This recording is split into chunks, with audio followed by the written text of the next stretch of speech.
Hello everyone, welcome back to Streetlight Babble, or as we like to call some of these shorter videos, mini babbles. My name is Jake, and I'm here to talk to you about the newest Beauty and the Beast movie. As you notice, Chris is not with us right now, he is out of town, so it's just me today talking about the new Beauty and the Beast movie. So, overall, what I think? It was a decent movie. Wasn't fantastic, wasn't as breathtaking or revolutionary as the original movie, but on the same hand, you gotta do best with what you got. Couple of things I just wanted to touch on. It's going to be a real quick, short video. I'm going to be out of town soon, so I'm not going to have as much time to edit as some of our more recent videos, but I still wanted to touch on it and talk about some of the things I liked and some of the things that didn't sit quite as well. First of all, I wanted to say that the casting in this movie is actually really good. Luke Evans as Gaston did a fantastic job as being just kind of this pompous height of his personality type, I guess. Josh Gad as LeFou was serviceable. I think those of you who are, kind of interested in seeing this for the LGBT take on some of these classic characters, it's not really that prevalent throughout the movie.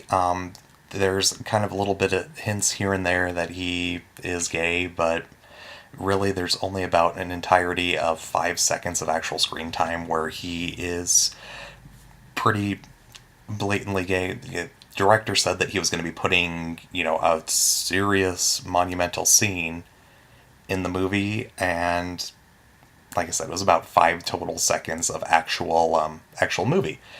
Who else? Emma Watson as Belle. She was good. Talk a little bit about some of her things in the negatives, but overall her character performance was actually very strong as Belle. She did a really good job of playing up what Belle represents, being a very strong, empowered female. And Dan Stevens as the Beast did a very good job as well. I'm a big fan of Dan Stevens. I've enjoyed his work since Downton Abbey, and he did a really good job. Supporting characters, you got Kevin Kline as Maurice. He was another one that was good. Wasn't as prevalent in this movie as he was in the animated feature, which was fine. They spent a lot more time developing Beauty and the Beast's characters, which, the movie's named Beauty and the Beast. You want to make sure that you're developing those characters. Who else? Ian McKellen as Cogsworth. He was alright. I feel they probably could have used Ian McKellen a little bit more in the film if you're going to get him to do your movie, but I guess they didn't see Cogsworth as important of a character as Lumiere. Flip that, Lumiere really kind of is the main character of all the servants. I mean, there's a little bit of other things going on. You have Stanley Tucci's character, who's the piano. You have a couple of other characters that are outside, but Lumiere is really the one that's in the forefront. Whereas I feel in the animated feature, there was a little bit more of a duality between him and Cogsworth. Here, it's very blatant that Lumiere is front and center all the time. And I gotta say, even though his accent was a little bit hokey, I'm using that term lightly, it was pretty hokey, but overall, he did a really good job. Very energetic performance. As a matter of fact, of all the characters, I feel like he was the most energetic and invested in his character. Everyone else did a good job, but I feel even though his character's accent was off, he did the most to kind of progress the story forwards. But yeah, that's pretty much it performance-wise. Color-wise, it was weird. There were times where it was basically just a grayscale and seemed very drab, which I suppose fits the tone of the story. But at the same time, you contrast that with these shots that are just these beautiful, beautiful colors, like, for instance, the recreation of the famous ballroom dance scene.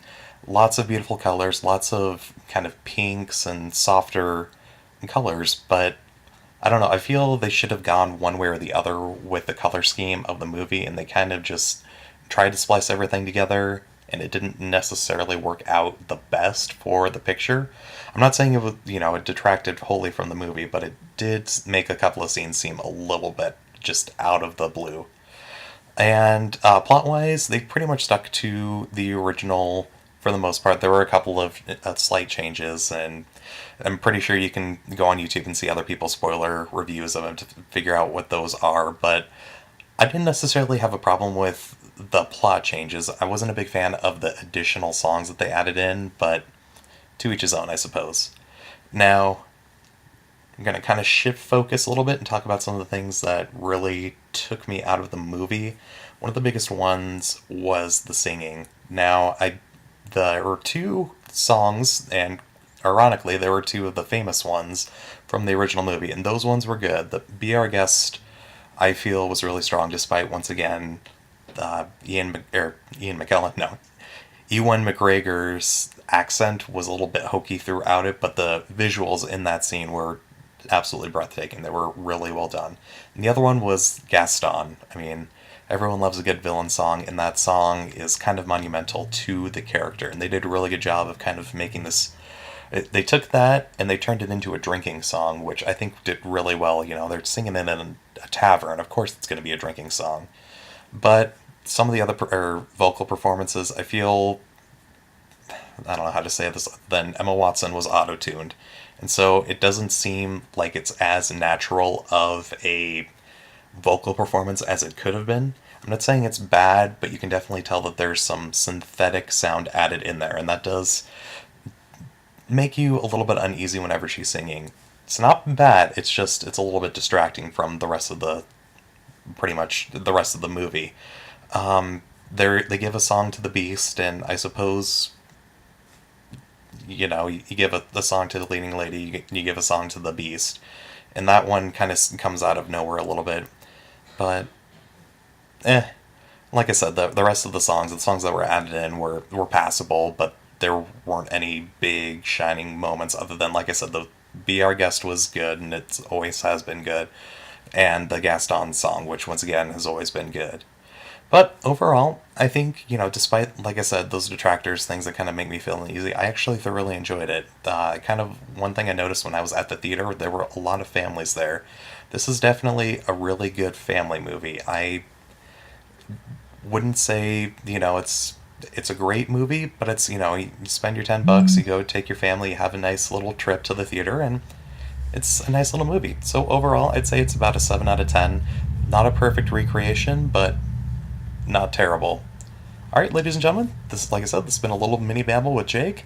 Chris is going to be doing a mini babble on one of the movies coming out next week. We still have yet to figure out which one that's going to be, so stay tuned, and we also have some more treats for you coming out this week. Bye, guys!